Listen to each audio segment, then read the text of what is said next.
रेहू सिवानी।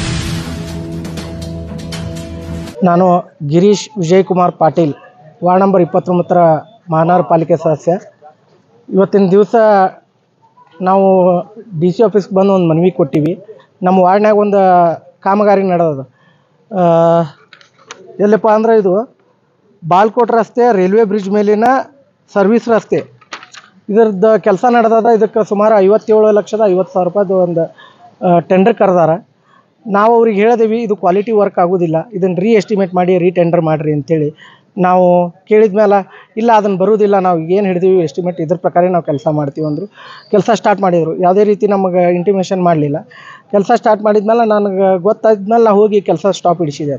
ಇದನ್ನು ಮಾಡೋಕೆ ಹೋಗ್ಬೇಡ್ರಿ, ಇದನ್ನು ನೀವು ಮಾಡಿದ್ದು ಅದಲ್ಲಿ 2-3 ತಿಂಗಳೊಳಗೆ ಇದು ಹಾಳಾಗಿ ಹೋಗ್ತದೆ, ಇದನ್ನು ಎಸ್ಟಿಮೇಟ್ ಮಾಡಿ ರೀಟೆಂಡರ್ ಮಾಡಿರಿ ಅಂತೇಳಿ ನಾವು ಒಂದು ರೈಟಿಂಗ್ ಒಳಗೆ ಆಯುಕ್ತರಿಗೆ ಒಂದು ಮನವಿ ಕೊಟ್ಟೆ.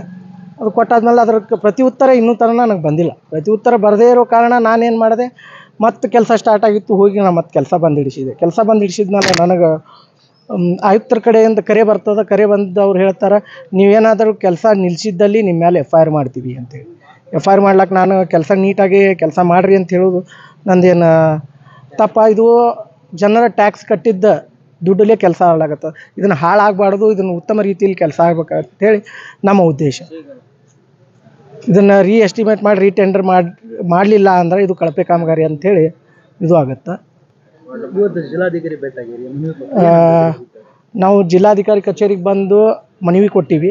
ಅವ್ರು ನಮಗೆ ಭರವಸೆ ನೀಡಿದರು, ಇದನ್ನು ನಾವು ಆಯುಕ್ತರಿಗೆ ನಾವು ಹೀಗೆ ಇಮಿಡಿಯೇಟಾಗಿ ನಾವು ಇದಕ್ಕೆ ಉತ್ತರ ಕೇಳ್ತೀವಿ ಅಂಥೇಳಿ ಅವ್ರು ಬರೆದು ಕಳಿಸ್ತೀನಿ ಅಂತ ಹೇಳಿದ್ರು. ಅವ್ರಿಗೆ ಭೇಟಿಯಾಗಿ ನಮಗೊಂದು ವಿಶ್ವಾಸ ಬಂದದ್ದು, ಇದು ಎಸ್ಟಿಮೇಟ್ ರೀಟೆಂಡರ್ ಆಗ್ತೈತಿ ಅಂತೇಳಿ ನಮ್ಗೆ ವಿಶ್ವಾಸ ಬಂದದ್ದು.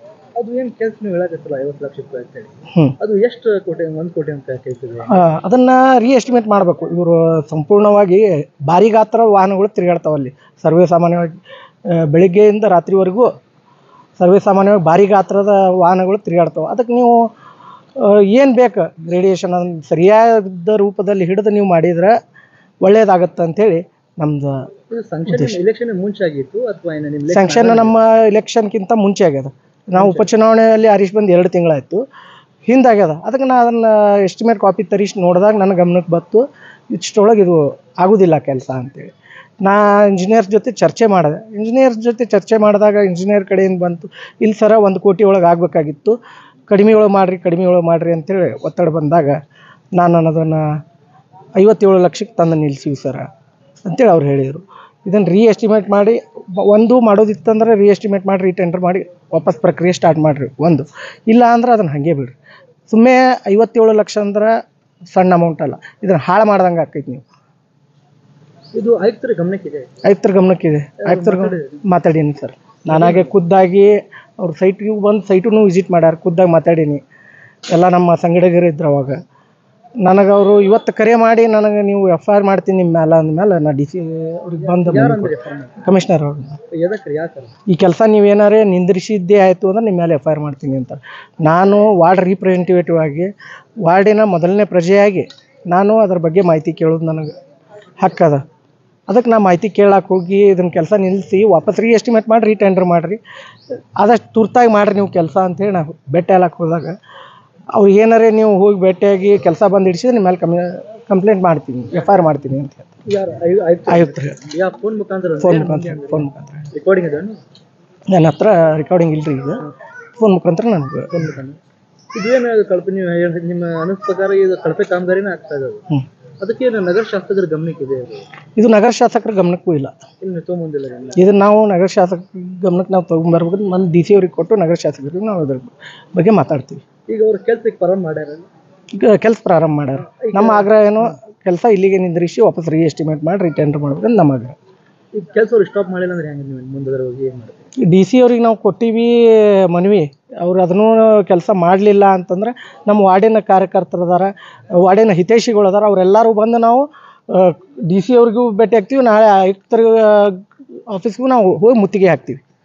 ಇದು ಅಂತೂ ನಮ್ಮ ವಾರ್ಡ್ನಾಗ ಕಾರ್ಯಕರ್ತರು ಹಿತೈಷಿಗಳು ನಮಗೆ ಇದ್ರ ಬಗ್ಗೆ ಕುಲಂಕುಷವಾಗಿ ನಮಗೆ ಇದ್ರ ಬಗ್ಗೆ ಮಾಹಿತಿ ನೀಡಲಿಲ್ಲ ಅಂದ್ರೆ ನಾವು ಆಯುಕ್ತರ ಆಫೀಸ್ಗೂ ಮುತ್ತಿಗೆ ಹಾಕ್ತೀವಿ. ಸರ್, ಇನ್ನೊಂದು, ನೀವು ಅಲ್ಲಿಂದ ವಾರ್ಡಿನ ಜನಪ್ರತಿನಿಧಿ ಆಯ್ಕೆಯಾಗಿ ಬಂದಿರಿ, ಜನರನ್ನು ಆಯ್ಕೆ ಮಾಡಿ ನಿಮ್ಮ ಮೇಲೆ ಅಧಿಕಾರಿ FIR ಮಾಡ್ತಂದ್ರೆ ಯಾವ ಉದ್ದೇಶ? ಈಗ ಸಾರ್ವಜನಿಕರು ಕೇಳಬೇಕು ಅಥವಾ ಇಲ್ಲ? ಒಂದು ಪ್ರಶ್ನೆ ನಾವೊಬ್ಬ ವಾರ್ಡ್ ಕಾರ್ಪೊರೇಟರ್ ಆಗಿ ನನಗೆ ಅವ್ರು ಎಫ್ ಐ ಆರ್ ಮಾಡ್ತಾರೆ ಅಂದರೆ ಇದು ಸಾಮಾನ್ಯ ಜನ ಹೋಗಿ ಕೇಳಿದ್ರೆ ಏನು ಆಕತ್ತ ನನ್ನ ಲೆಟ್ರ್ ಕೊಟ್ಟ ಮೇಲೆ ನನಗೆ ಅದಕ್ಕೆ ಪ್ರತಿ ಉತ್ತರ ಬಂದಿಲ್ಲ. ಒಬ್ಬ ವಾರ್ಡ್ ಕಾರ್ಪೊರೇಟ್ರ್ ಲೆಟ್ರ್ ಪ್ಯಾಡಿಗೆ ಪ್ರತಿ ಉತ್ತರ ಬಂದಿಲ್ಲ. ಅದಕ್ಕೆ ಏನಾಗಿ ಉತ್ತರ ಕೊಡಾಕತ್ತಿಲ್ಲ, ಹಾಗೆ ಕೆಲಸ ಮಾಡಿಸ್ತಾರೆ. ನಾವು ಕೆಲಸ ಬಂದಿಡಿಸ್ಲಾಕ ಹೋದ್ರೆ ಅಲ್ಲಿ ಇಂಜಿನಿಯರ್ ಇದ್ರು ಒಬ್ರು ಅನಿಲ್ ಕುಮಾರ್ ಮುದ್ದಾ ಅನ್ನೋರು. ಸರ್ ನಾವು ಕಮಿಷನರ್ ಅವ್ರು ಹೇಳಿದ್ರೆ ಅಷ್ಟೇ ನಾವು ಕೆಲಸ ಬಂದ್ ಮಾಡ್ತೀವಿ, ನೀವು ಹೇಳಿದ್ರೆ ನಿಮ್ಮ ಮಾತು ಕೇಳಂಗಿಲ್ಲ ಅಂತೇಳಿ ನಮ್ಮ ವಾರ್ಡಿನ ಇಂಜಿನಿಯರ್ ಅವರೇ ನನಗೆ ಹೇಳ್ತಾರೆ.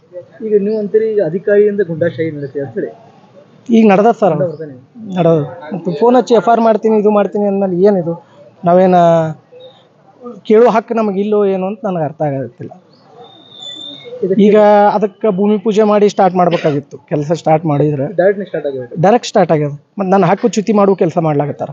ಅಧಿಕಾರಿಗಳೇ ಎಲ್ಲನೂ ಮಾಡೋದಿತ್ತು. ಅಧಿಕಾರಿಗಳೇ ನೀವೇ ಟೆಂಡರ್ ಕರೆದು ನೀವೇ ಎಲ್ಲ ಕೆಲಸ ಮಾಡಿಸಿ ನೀವೇ ಇದು ಮಾಡೋದಿತ್ತು ಅಂದ್ರೆ ವಾರ್ಡ್ ಕಾರ್ಪೊರೇಟರ್ ಎದಕ್ಕೆ ಬೇಕು? ನಾವು ಮೀಟಿಂಗ್ ಕರೆದಾಗ ಬಂದು ಈ ಕೆಲಸ ಮಾಡಿರಿ ಆ ಕೆಲಸ ಮಾಡಿರಿ ಅಂತ ಹೇಳೋದು ಬರೋದು. ನೀವು ನಿಮಗೆ ಬೇಕಂದಿದ್ದೇ ಕೆಲಸ ನೀವು ಮಾಡ್ಕೊತಾ ಇದ್ರೆ ವಾರ್ಡ್ ಕಾರ್ಪೊರೇಟರ್ ಎದಕ್ಕೆ ಬೇಕು? ಸರ್ ಇನ್ನೊಂದು ಅದು ಅಲ್ಲಿ ಬ್ರಿಡ್ಜ್ ನೀವು ಹೇಳಾಗಿದೆ ಸರ್ವಿಸ್ ರೋಡ್ ಬಾಜು ಅದು ಬ್ರಿಡ್ಜ್ ಕಳಪೆ ಕಾಮಗಾರಿ ಆಗ್ಯಾವ ಸರ್, ಅದ್ರ ಬಗ್ಗೆ ತಾವು ಏನು ಹೇಳ್ತಾಗತ್ತೀರಿ? ಮೊದಲಿಂದ ಕಳಪೆ ಕಾಮಗಾರಿ ಆಗ್ಯಾವ ಅಂತೇಳಿ ಹೇಳಾಕತ್ತಿರಲ್ಲ, ಅದ್ರ ಬಗ್ಗೆ ನಾನು ಕ್ರ್ಯಾಕ್ ಆಗ್ಯಾವ ಎಲ್ಲ ಅದೇ ರಿಪೇರಿ ಮಾಡಾಕತ್ತಾರ ಸರ್. ಅದೇ ರಿಪೇರಿ ವರ್ಕ್ ಹಿಡಿದಾರೆ ಇವರು. ಮತ್ತು ಹಂಗೆ ಮಾಡಿದ್ರೆ ಮತ್ತೆ ಅದೇ ರೀತಿ ಆಗೋದು. ಇದು ಅಧಿಕಾರಿಗಳು ಏನು ಎಸ್ಟಿಮೇಟ್ ಮಾಡ್ತಾರಲ್ಲ, ಗುತ್ತಿಗೆದಾರರಿಗೆ ಸರಿಯಾಗಿ ಕೆಲಸ ತೊಗೋಬೇಕು. ಮತ್ತು ಅವ್ರಿಗೆ ಏನು ಇದರಿಂದ ಯಾರು ಅದಾರ ಅಂತ ನಮಗೂ ತಿಳಿದಿಲ್ಲ. ಈ ರೀತಿ ನನಗೆ ಎಫ್ ಐ ಆರ್ ಮಾಡ್ತೀನಿ ಅಂತಾರಂದ್ರೆ ಏನಂತ ಎಫ್ ಐ ಆರ್ ಮಾಡ್ತಾರೆ ಅನ್ನೋದೇ ಗೊತ್ತಾಗಿಲ್ಲ ನನಗೆ. ಇವರು ಕೆಲಸಕ್ಕೆ ಕರೆಕ್ಟ್ ಕೇಳಾಕತ್ತಾರ, ಅದಕ್ಕೆ ನಾವು ಎಫ್ ಐ ಆರ್ ಮಾಡ್ತೀವಿ ಅಂತ ಹೇಳ್ತಾರೆ. ಏನು ಹೇಳ್ತಾರೆ ನಂಗೆ ಕೇಳಾಗತ್ತಿಲ್ಲ. ನಾನು ಎಫ್ ಐ ಆರ್ ಮಾಡ್ತೇನೆ ಮಾಡಿರಿ ಅಂತ ಹೇಳಿದ್ದೆ. ಎಫ್ ಐ ಆರ್ ಮಾಡಲಿ ಅವ್ರು. ನಂದು ಮಾನವ ಪಾಲಿಕೆ ಸದಸ್ಯರದು ನಾನು ಕಾರ್ಡ್ ಕೊಡ್ತೀನಿ ಅವ್ರಿಗೆ, ಅದರ ಹೆಸರು ನೋಡ್ಕೊಂಡು ಕರೆಕ್ಟಾಗಿ ಎಫ್ ಐ ಆರ್ ಮಾಡಿ ನನ್ನ ಮೇಲೆ. ಮುಂದೆ ಏನು ಸರ್ ಈ ಬಂದು ಇಸಿಯವ್ರಿಗೆ ಭೇಟಿಯಾಗಿವಿ ರೀ. ಕೆಲಸ ಇದು ಮಾಡಲಿಲ್ಲ. ನಾಳೆ ನಮ್ಮ ವಾರ್ಡ್ ಹಿತೈಷಿಗಳು ಕಾರ್ಯಕರ್ತರ ಜೊತೆ ನಾವು ಕೆಲಸ ಬಂದಿದ್ದೀವಿ.